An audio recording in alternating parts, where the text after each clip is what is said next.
From the News Channel 5 Network, this is OpenLine.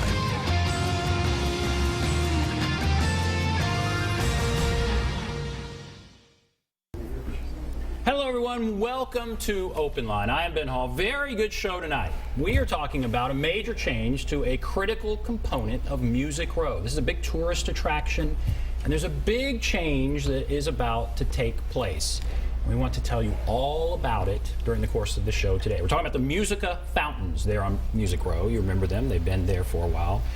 We have with us two people from the Musica Foundation. Desmond Child is the chairman of the Fountains of Musica Foundation. He's also a Grammy Award-winning songwriter and producer. Desmond, thank you for being with us. Oh, thank you for inviting us. And Andre LaQuire, president of the Fountains of Musica Foundation, also the wife of the sculptor. So thank you for being with us. Hey, welcome. Thanks among for your many having us. other accomplishments. So, all right, I've said big change. What are we talking about here? And who wants to take that? I'll start with you. What's going to be the change? Well, to back up slightly, the change is coming from what it already had been envisioned to be from the very beginning. My husband Alan is a sculptor, and he was commissioned to do a sculpture for a fountain. The idea was to bring a fountain and the energy that a fountain brings to Nashville and to celebrate all of our creativity, and we can get into it more, but that was the initial concept. And so here we are in 2016, and we're really working, thanks to Desmond, on getting a fountain for Nashville. And it'll be a gorgeous fountain full of movement and energy. So it was always meant to be a fountain, but when it went in what year? 2003. 2003. Yeah. There wasn't the money for a fountain. Right. It got defunded. It got defunded. Yeah. And so it was known as, you know, the naked statue, right? It's where everyone was out there, and it certainly has garnered lots of attention. But so now there will be, how is it going to look? What's it going to look like? Well, there's a reason they were the way they were, because they were supposed to be frolicking in water. And if you go to the fountain now, you'll see that the bronze part on the bottom has these striations where it shows the water all flowing around them. And for many years, I was intrigued by those statues, and I said, what is this? And so we met at school, because we were parents at the same school, and they told me the story that it was meant to be a fountain. And I was that aha moment. It's like, oh, now it all makes sense. It does make so much I more said, sense. I agree. let's put the water around it. Let's get wet. And so that's how it all started. And so we have so many supporters. Everybody's jumped in because it made sense to everybody. And it seems like people from all walks of life are donating and jumping into it. And we went through a process where we looked for various aquatic design companies all over the world and in the United States, and we found Wet Design in California, who had done some of the most premier iconic fountains, like the Bellagio Hotel in Las Vegas, the Lincoln Center fountains, those beautiful gushing lit waters. The largest choreographed fountain in the world in Dubai. That's right. They did. Yes, in it's Dubai. a 30-acre lake, and the fountain itself is 9 acres. And it moves, it has all this beautiful choreography and motion and crescendos, and it's really gorgeous. Now, do we have pictures? I think we have pictures, right? And maybe you could. Well, I think we have a film. A film. Okay, Yeah. why don't we show a film that we Yeah, that would help kind of people know set what we're everything talking up. about. Yeah. That's a great Then we'll come idea. back and talk about it some more, because that's Well, and we fascinating. just launched this. While you're setting it up, we can say that we had a fabulous press conference with the mayor where we were able to unveil this design that you're about to see, the design concept by Wet, and showed the video, and then launched our fundraising campaign. And so we're really kind of still on a high from that. It was a lot of fun. All right, great. Well, let's take a look at the video, what this will look like.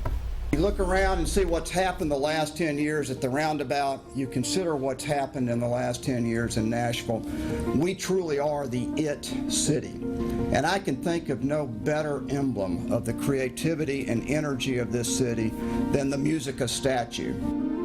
Musica really, when it was constructed, captured that essence of what we are all about, the creative community that is Nashville. And when it was built, I'm not even sure Alan realized what was going to happen to this part of town and how critical this gateway was going to be to the rest of our creative class.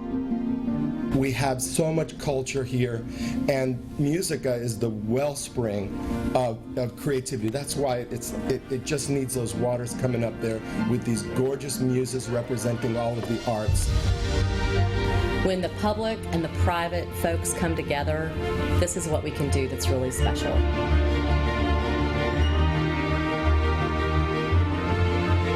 The passion behind this project is unprecedented. It marks the beginning of a new identity for Music Row. It's not just about a fountain. We're turning Music Row into a jewel that it really deserves to be.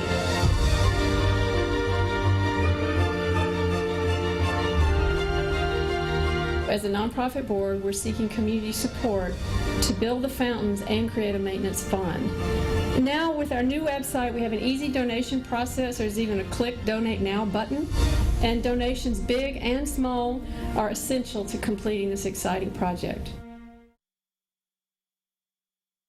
With Desmond, we created a nonprofit organization, the Fountains of Musica, the Fountains of Musica Foundation, and this is our website. And so all donations are tax deductible, which we think is very important to be sure to get that message out. And also, this is going to be 100% privately financed by the citizens of Nashville, and I think that's the beauty of it, because this is the crown jewel of Nashville, and it needs to be treated as such. A city this important needs to have a monument that equals any monument in any major city in the world. Now, I look at that, and it's really impressive, very stunning.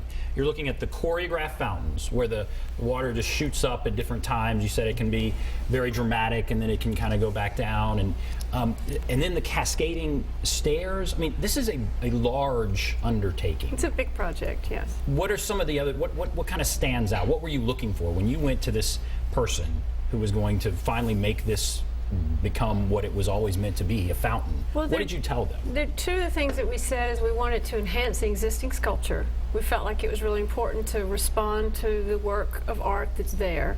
But we really... The swirling. We really wanted it to become an attraction of national interest. And so we felt like that's part of what Desmond was saying, of having everybody involved. It's something that the entire city can participate in and create an investment in our civic spaces and make it something that'll stand out nationally. And these are the muses of the arts. And our city is so vibrant in all kinds of disciplines of arts, and so it was always the Athens of the South. So the water springing forth with the muses, that's where it all begins, and it's perfectly situated at the gateway entrance to Music Row. And so we think that the Music Row of the future, with all the building that's going on, should be integrated with fountains, and it should be a lovely place for people to come and do business and live and go to clubs and showcases. That's the vision that we have. As I looked at that video, it almost looked like you would need more space than you have there now. It almost looks bigger there than it is. Is that the case? It's actually a pretty large space. When we were just in the building, one of the buildings that looks down on it, and when you see the expanse of grass, when you can see it from above, you realize how large a space it is. And so it's not going to encroach on any of the traffic space that we have. Right. It'll all be inside the circle, inside that inner circle where the grass, everything that's grass will be water. And all of the construction will be contained within the circle, so it's not going to obstruct the traffic. And WET is very experienced at building in very difficult parts of urban cities, and so we're expecting a beautiful flow, and it's going to be gorgeous. And one of the beauties of these programmed waters is when there's heavy traffic, the fountain will be at its quiet stage, and then later on it'll grow, and when the lights are on, the Musica statue, this bronze, is the largest group bronze sculpture in the United States. The single figurative bronze group. Excuse me, no, I just Mrs. Artist. Okay. I was going to say that too. The single largest bronze sculpture is the Statue of Liberty, of a single figure. Okay. So we're right there. The figures are 40 feet high. The waters extend up to 60 feet high. So this is going to be awe-inspiring, and people will be able to come and view the waters from the park, from the Owen Bradley Park, from the borders, from incredible, places like Tin Roof that are right there. They're going to be wanting to sit outside and watch the waters. It's going to be fantastic. Well, we have to take a break, and then I want to invite people to call in with questions. This is a great opportunity to talk about, the beginning of this whole project to where it is going. We can talk about all that, and of course I want to talk about your time frame for getting this done, and of course the cost. So we'll take a break. If you want to call, the number is 615-737-PLUS, 615-737-7587. Take a break. Be back right after this.